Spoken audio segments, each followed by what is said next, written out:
Ya, baik. Saya di sini sebagai Siti Nurhalisa ingin menjelaskan tentang bab haid. Yang pertama di sini saya menjelaskan haid menurut Syekh Muhammad Arsad Al-Banjari dalam kitab beliau yaitu Sabilul Muhtadin. Yang pertama pengertian haid. Haid secara bahasa berarti mengalir, sedangkan haid menurut istilah syariat adalah darah yang keluar dari rahim seorang perempuan dalam keadaan sehat dan pada waktu-waktu tertentu. Nah, haid ini pun juga merupakan sesuatu yang alami dan sudah ditetapkan oleh Allah bagi setiap perempuan. Nah, adapun usia terjadinya haid, umumnya perempuan mulai mengalami haid sekitar usia 9 tahun. Nah, jika darah keluar sebelum usia tersebut, maka darah itu bukan dinamakan darah haid, melainkan darah penyakit atau yang disebut istihadah. Nah, yang mana istihadah ini akan nanti juga dijelaskan oleh teman-teman saya. Nah, adapun lama waktu haid, minimal perempuan haid itu 1 hari 1 malam atau 24 jam. Nah, jika darah keluar kurang dari 24 jam, maka tidak dianggap darah haid. Nah, adapun maksimal haid yaitu 15 hari. Nah, jika darah keluar lebih dari 15 hari, maka itu termasuk darah penyakit atau istihadah. Nah, adapun umumnya kayak kebiasaan perempuan haid itu 6 atau 7 hari. Nah, sedangkan batasan masa suci yang mana minimal masa suci 15 hari. Seseorang perempuan bisa saja lama tidak haid, bahkan mungkin hanya sekali seumur hidup atau tidak sama sekali. Tidak ada batasan maksimal pada masa suci ya. Seperti sudah saya jelaskan tadi bahwa perempuan bisa saja lama tidak haid, bahkan mungkin hanya sekali dalam seumur hidupnya. Sedangkan hubungan haid dan nifas. Nah, di sini saya lebih berfokus kepada haid karena nanti nifas juga akan dijelaskan oleh teman saya. Haid darah yang keluar setiap bulan bagi yang sehat. Nah, sedangkan nifas yaitu darah setelah melahirkan. Adapun hal-hal yang diharamkan saat wanita yang sedang haid.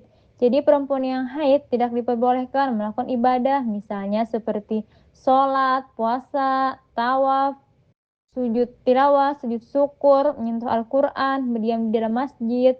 Nah, jadi diharamkan bagi perempuan melakukan ibadah yang sudah saya jelaskan tadi. Jika perempuan haid, maka tidak diperbolehkan melakukannya. Nah, adapun larangan tambahan yang tidak diperbolehkan, misalnya masuk masjid jika dia khawatirkan darah akan menetes. Jika aman, maka hukumnya makruh. Nah, berhubungan suami istri juga diharamkan selama haid. Selanjutnya itu talak. Nah, jadi diharamkan bagi suami menceraikan istri saat istrinya haid karena akan memperpanjang masa iddah. Nah, adapun ketentuan puasa dan sholat pada orang haid. Nah, puasa seandainya orang perempuan dalam bulan Ramadan haid maka wajib mengkodonya. Nah, beda dengan sholat. Jika haid maka sholatnya tidak dikodok.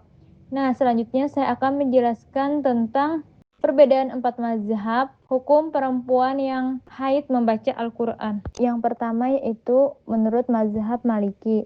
Nah, berpendapat bahwa perempuan yang sedang haid boleh membaca Al-Quran karena haid merupakan kondisi alami yang berlangsung cukup lama, sehingga dikhawatirkan akan menyulitkan jika dilarang sepenuhnya. Nah, sedangkan yang kedua menurut mazhab Hanafi, melarang perempuan haid membaca Al-Quran, namun memberikan keringanan dalam kondisi tertentu. Nah, misalnya seperti untuk mengajar atau membaca sebagian ayat sebagai zikir.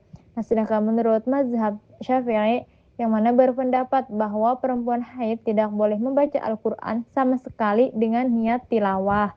Namun jika dia membaca zikir, doa, atau membaca Al-Quran tadi tanpa sengaja, maka hal tersebut diperbolehkan saja.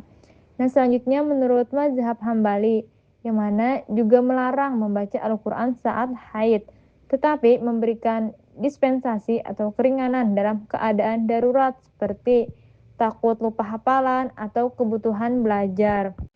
Selanjutnya yaitu permasalahan kontemporer, yang mana di dalam kitab Sabilul Muhtadin ditegaskan bahwa seorang perempuan yang haid diharamkan melaksanakan ibadah tawaf karena disyaratkan dalam keadaan suci. Jadi kan orang yang tawaf itu harus suci. Nah, adapun penggunaan obat penunda haid bagi jemaah perempuan dapat dipahami sebagai bentuk ijtihad fikih kontemporer yang tidak bertentangan dengan ketentuan tersebut. Karena tujuannya bukan membolehkan tawaf saat haid, melainkan mencegah terjadinya haid agar tetap dapat beribadah secara sah, selama penggunaannya aman secara medis dan dilakukan dengan niat ibadah. Hal ini menjadi solusi yang dibolehkan demi kemaslahatan, karena sekarang ada pil atau suntik penunda haid yang mana diperbolehkan saja.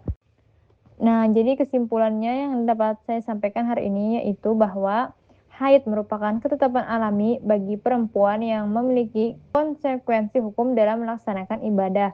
Sebagaimana dijelaskan dalam kitab Sabila Muhtadin, mulai dari ada batasan waktu, larangan bagi wanita haid hingga kewajiban setelah suci. Nah, adapun perbedaan pendapat antara empat mazhab menunjukkan adanya keluasan dalam memahami hukum, terutama terkait membaca Al-Quran. Dalam konteks kontemporer, yang mana penggunaan obat penunda haid bagi jamaah haji dapat dipandang sebagai ijtihad yang dibolehkan selama tidak melanggar prinsip syariat dan memperhatikan aspek kesehatan, sehingga menjadi solusi praktis dalam menunjang kelancaran ibadah perempuan. Terima kasih.